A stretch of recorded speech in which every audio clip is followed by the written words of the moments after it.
C'est l'heure de la revue de presse française. On va commencer cette revue de presse avec tout un chapitre consacré à la Turquie et les conséquences aujourd'hui du putsch raté du 15 juillet dernier. Absolument. Ce matin, Le Figaro, L'Humanité et Libération consacrent tous les trois leurs titres aux transformations qu'est en train de subir la Turquie post-putsch. Le Figaro d'abord explique comment Erdogan islamise la société turque.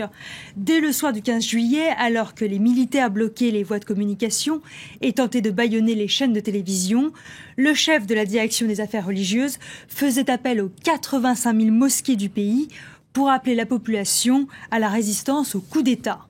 Alors, dans les jours qui ont suivi le putsch, on se souvient qu'il y a eu beaucoup de manifestations pour Erdogan, elles se sont multipliées, et les symboles religieux sont sortis dans la rue, jusqu'à la place Taksim, jusqu'au parc Gezi, qui jusqu'alors était plutôt un point de ralliement, un point de rencontre pour les mouvements contestataires, plutôt de gauche donc.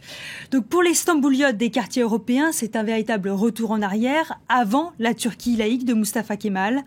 Pour les conservateurs, au contraire, on assiste à la juste reconnaissance des valeurs de la société turque. Dans son édito, Le Figaro parle d'un Erdogan sultan et calife.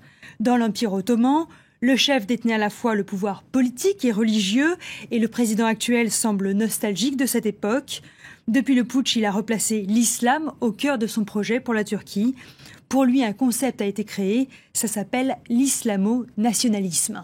Voilà pour cet éditorial du Figaro. Pour une fois, dans Libération, le ton n'est pas très différent. Il n'est pas du tout différent, puisque Libération titre sur la revanche du sultan, ou comment le président turc a mis son pays sous sa coupe, en purgeant l'armée, l'administration et la presse. Quant à l'Humanité, elle propose un reportage sur les dessous du putsch raté. Le journal revient sur les liaisons dangereuses qui unissaient Recep Tayyip Erdogan au prédicateur Gülen.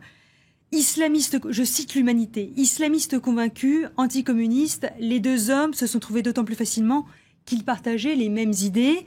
On se souvient que la confrérie guleniste a même fourni des cadres à l'administration Erdogan, mais ça c'était avant que cette confrérie prenne trop d'importance et que Recep Tayyip Erdogan accuse Gülen d'être à l'origine du coup d'État. On passe de la Turquie à la France, Florence, et on revient sur cette fameuse polémique du Burkini. Oui, alors vous vous souvenez qu'hier, Manuel Valls accordait un entretien à la Provence, on vous en a parlé. Il s'emparait du sujet brûlant, le Burkini. Il déclarait soutenir les maires qui interdisent le Burkini sur les plages.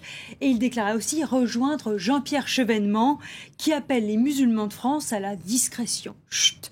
Alors ce matin, on trouve beaucoup de réactions à ce terme de discrétion dans la presse.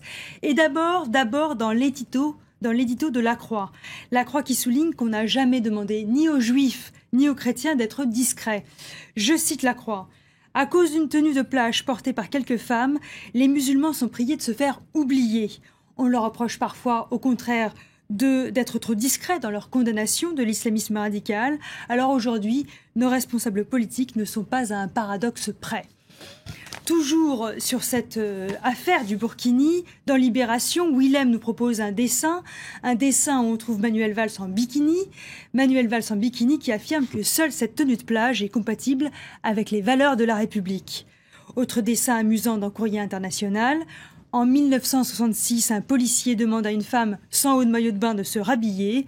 50 ans plus tard, un CRS demande à une femme en burkini de se déshabiller. Madame, c'est interdit votre burkini. Allez, on termine, Florence, avec les Jeux de Rio, des Jeux qui manqueraient d'esprit olympique d'après le Parisien. Esprit olympique, es-tu là? C'est la question que pose le Parisien ce matin. Un esprit qui semble faire défaut au public de Rio, beaucoup trop partisan au goût des Français. Alors évidemment, on pense à Renaud Lavillenie, qui a été sifflé pendant la compétition et battu par un Brésilien au sacrilège, au saut à la perche. Alors évidemment, on voulait la médaille d'or en saut à la perche, on l'a pas eu. Lors de la montée sur le podium, Renaud Lavillenie a de nouveau été copieusement sifflé alors qu'il recevait la médaille d'argent. Il en a même pleuré. Alors pour lui, évidemment, le pain de sucre gardera un goût amer. C'est en tout cas ce qu'affirme l'édito du Parisien, qui souligne le manque de culture olympique des Cariocas, beaucoup plus habitués aux matchs de football. Des Brésiliens chauvins et pas très civilisés, donc, en tout cas d'après le Parisien, à moins que tout simplement ce soit les Français qui soient susceptibles et puis surtout très mauvais perdants. C'est pas totalement exclu. Merci Florence Gaillard, merci pour cette revue de presse française.